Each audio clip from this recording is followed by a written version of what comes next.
14 जून 2025 शनिवार की सुबह भारत के लिए एक मनहूस सुबह बन गई जब एयर इंडिया का विमान संख्या एआई 176 जो लंदन से दिल्ली होते हुए अहमदाबाद पहुंचा था, टेक ऑफ के कुछ ही मिनटों बाद गुजरात के अहमदाबाद शहर के मेघानी नगर इलाके में क्रैश हो गया। इस भीषण हादसे में 100 से अधिक लोगों की जान चली गई और दर्जनों लोग गंभीर रूप से घायल हो गए। हादसे के तुरंत बाद जो तस्वीरें सामने आई, उन्होंने पूरे देश को स्तब्ध कर दिया। क्या था हादसे का समय और स्थान? विमान ने सुबह लगभग 9:12 पर अहमदाबाद से मुंबई के लिए उड़ान भरी। टेक ऑफ के कुछ ही मिनटों के भीतर तकनीकी खराबी की सूचना मिलनी शुरू हो गई। पायलट ने एटीसी एयर ट्रैफिक कंट्रोल से संपर्क कर आपात स्थिति घोषित की और विमान को वापस लाने की कोशिश की। लेकिन इससे पहले कि विमान एयरपोर्ट पर वापस लौट पाता, वह मेघानी नगर जैसे घनी आबादी वाले रिहायशी इलाके में तेज धमाके के साथ गिर पड़ा।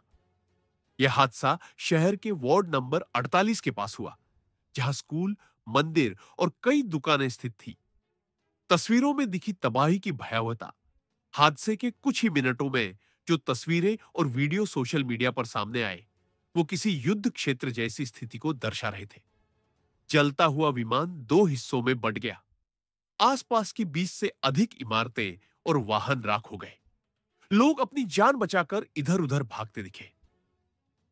एक मां अपनी जलती हुई दुकान के मलबे में फंसे बेटे को पुकारती रही। धुएं के बादल इतने घने थे कि सूरज की रोशनी तक गायब हो गई। आज तक के संवाददाता द्वारा भेजी गई तस्वीरों में दिखा कि प्लेन का अगला हिस्सा बच्चों के स्कूल पर गिरा, जबकि पिछला हिस्सा एक बस्ती के बीच जा गिरा। चश्मदीदों की दास्तां, लगा जैसे आसमान फट गया। कमलाबाई, जो हादसे के समय अपने घर के आंगन में थी, ने बताया, एक तेज आवाज आई और घर की खिड़कियां खुद ब खुद टूट गई।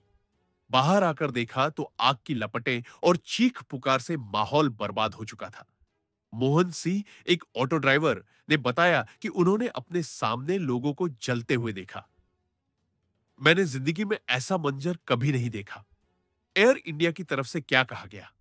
एयर इंडिया ने हादसे की पुष्टि करते हुए कहा, विमान में 78 यात्री और 7 क्रू मेंबर सवार थे। कुछ यात्रियों की पहचान हो चुकी है, बाकी की प्रक्रिया चल रही है। हादसे के कारणों की गहन जांच के लिए कमेटी गठित कर दी गई है। सभी यात्रियों के परिवारों से संपर्क किया जा रहा है। पायलट की बहादुरी और अंतिम संदेश विमान चला रहे कैप्टन संजय देसाई ने अंतिम समय तक प्रयास किया कि प्लेन किसी खुली जगह पर उतार दिया जाए। एटीसी रिकॉर्डिंग में उनका आखिरी संदेश था, engine down, trying to glide, too crowded below. उनकी कोशिशों के बावजूद विमान सुरक्षित नहीं उतर सका। उनकी बहादुरी को लेकर सोशल मीडिया पर प्रशंसा हो रही है। बचाव कार्य, एनडीआरएफ और सेना की तैनाती हादसे के 15 मिनट के भीतर। एनडीआरएफ की 3 टीमें, फायर ब्रिगेड की 12 गाड़ियां, स्थानीय पुलिस और सेना के जवान मौके पर पहुंच गए। अब तक की जानकारी, 26 लोगों को मलबे से जिंदा निकाला गया। मलबा हटाने का काम जारी है। घायलों को सिविल हॉस्पिटल, एलजी हॉस्पिटल और प्राइवेट मेडिकल यूनिट्स में भर्ती कराया गया है। गंभीर घायलों को एयरलिफ्ट कर मुंबई भेजा गया है। सरकार की प्रतिक्रिया, गुजरात के मुख्यमंत्री भूपेंद्र पटेल ने तत्काल राहत कार्यों की समीक्षा की और कहा, यह सिर्फ एक हादसा नहीं, एक राष्ट्रीय त्रासदी है।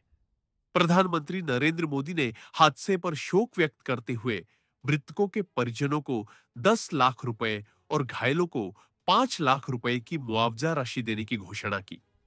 गृह मंत्रालय ने हादसे की हाई लेवल जांच कमेटी गठित कर दी है, जो 7 दिनों में रिपोर्ट पेश करेगी। हादसे का संभावित कारण प्रारंभिक जांच के अनुसार फ्यूल सप्लाई सिस्टम में तकनीकी गड़बड़ी की संभावना। ब्लैक बॉक्स और सीवीआर, कॉकपिट वॉइस रिकॉर्डर मिल चुका है। पिछले 2 मेंटेनेंस रिपोर्ट में इंजन की खराबी की चेतावनी थी, जिसे संभवतः नजरअंदाज किया गया। डीजीसीए ने एयर इंडिया के सभी समान मॉडल के विमानों की उड़ानों पर अस्थायी रोक लगाने का आदेश दिया है। सोशल मीडिया पर शोक की लहर, hashtag Ahmedabad plane crash, air India disaster और Shweta pray for Ahmedabad trend कर रहे हैं।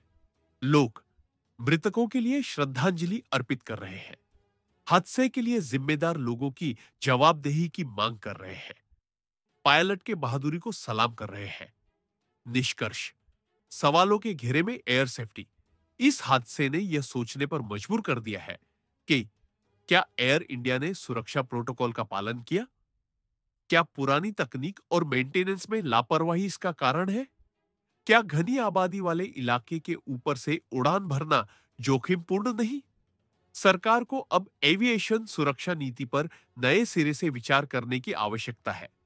यह हादसा केवल एक त्रासदी नहीं, बल्कि एक चेतावनी है कि जब तक हवाई सुरक्षा को सर्वोच्च प्राथमिकता नहीं दी जाएगी, तब तक ऐसी घटनाएं हमारे भविष्य को निगलती रहेंगी।